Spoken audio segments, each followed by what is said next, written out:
Ouais, on a besoin de regagner chez nous. On a besoin de montrer aussi un beau visage, comme lors du match aller contre Vidéoton. On a un devoir aussi de montrer notre vrai visage devant notre public, qu'on a déçu après l'élimination.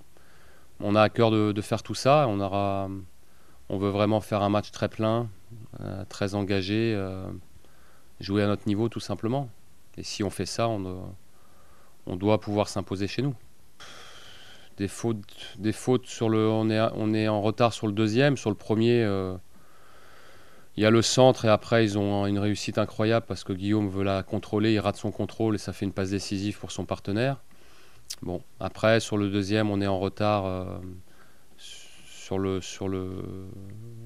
après notre attaque rapide juste avant. De toute façon, c'est des réglages qu'il y a à faire en permanence.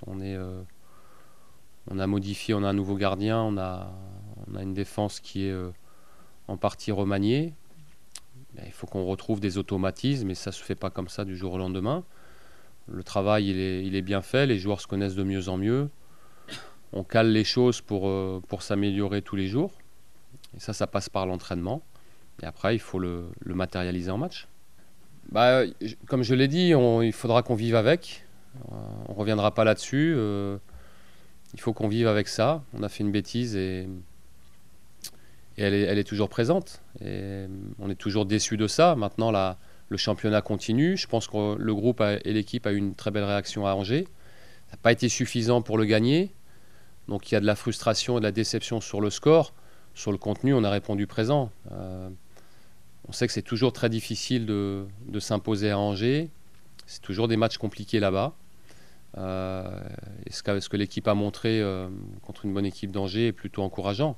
Après, c'est avec le temps qu'on évacuera ça complètement.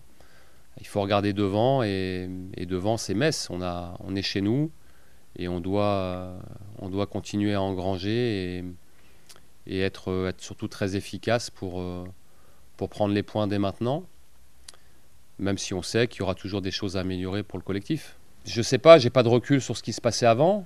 En tout cas, je fais ce que j'ai toujours fait. J'explique bien les choses. J'essaie d'être le plus clair possible dans la stratégie que j'ai sur le plan sportif, en équilibrant au mieux l'effectif et c'est là-dessus qu'il faut être lucide pour bien analyser son effectif. Je pense que j'explique bien les choses. Et sans doute qu'on me suit parce qu'on me fait confiance, parce que ma direction croit en moi. Et en mon staff, c'est un travail d'équipe. Je suis très très bien entouré au niveau du staff, et technique et médical et superviseur. On travaille en très bonne intelligence aussi avec Ulrich. On se dit les choses et c'est comme ça qu'on avance. Donc je pense que si notre actionnaire nous suit comme il le fait, c'est parce qu'il est ambitieux, mais c'est aussi parce qu'il croit dans notre travail. Bah, c'est sûr que c'est un élément. Quand les autres avancent vite, il faut aussi ne pas traîner en route. Et après, nous, on fait des choses à notre niveau. Encore une fois, on ne joue pas la Champions League, on ne joue même pas l'Europa League cette année. On va travailler pour la vivre à nouveau. Et puis on avance comme ça. Mais je trouve qu'on avance bien et je pense que l'équipe sera encore plus compétitive. Après, il y a de la concurrence, les autres travaillent bien aussi. Les matchs seront disputés, tout est dur, mais on est dans notre évolution d'effectifs et d'équipe. Oui, relativement, oui. On n'est jamais à l'abri de rien. Mais pour moi, il n'y a pas de sujet Malcolm aujourd'hui. Il est bien chez nous. Il a encore besoin de mûrir pour être encore plus fort.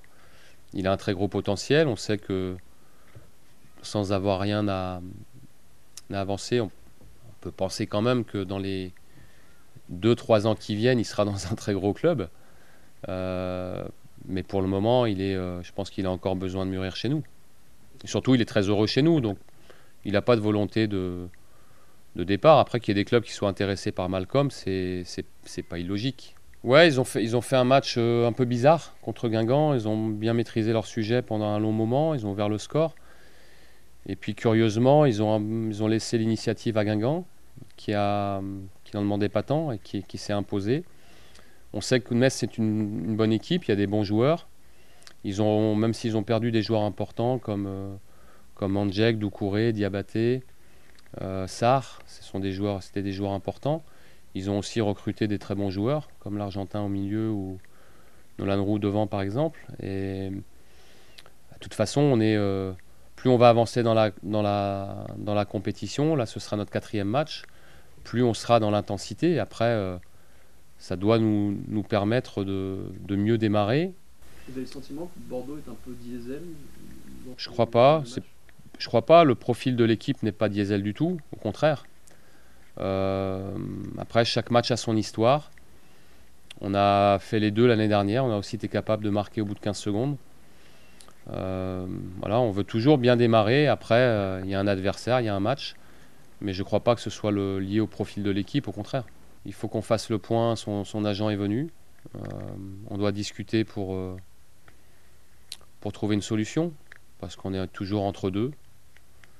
Et c'est pas bon. C'est pas bon. Ça me satisfait pas. Ça le frustre aussi lui. Voilà. Il faut qu'on avance et qu'on solutionne ça dans un sens ou dans l'autre. Diego est toujours très dynamique. Hein.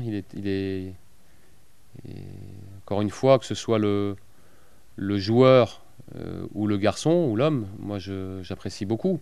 Après, la situation fait que c'est compliqué, mais c'est pas une question de relation d'entraîneur à joueur ou de réticence que je peux avoir sur le joueur. Bien au contraire, j'aime beaucoup le joueur et le garçon.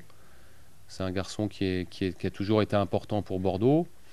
Mais aujourd'hui, il faut qu'on avance. Et moi, j'ai toujours dit que j'étais satisfait avec Diego. Simplement, il a émis le souhait dès la fin de saison de trouver un nouveau challenge. À partir du moment où il ne lui reste plus qu'1 an de contrat, c'est une situation compliquée. On ne laissera pas Diego aller en fin de contrat. C'est pas possible. On a besoin d'avoir des joueurs qui se projettent. Et dans la projection, si lui a toujours envie de partir, il faut qu'il trouve une solution avec ses conseillers. Et s'il n'a plus envie de partir, il faut qu'il le dise.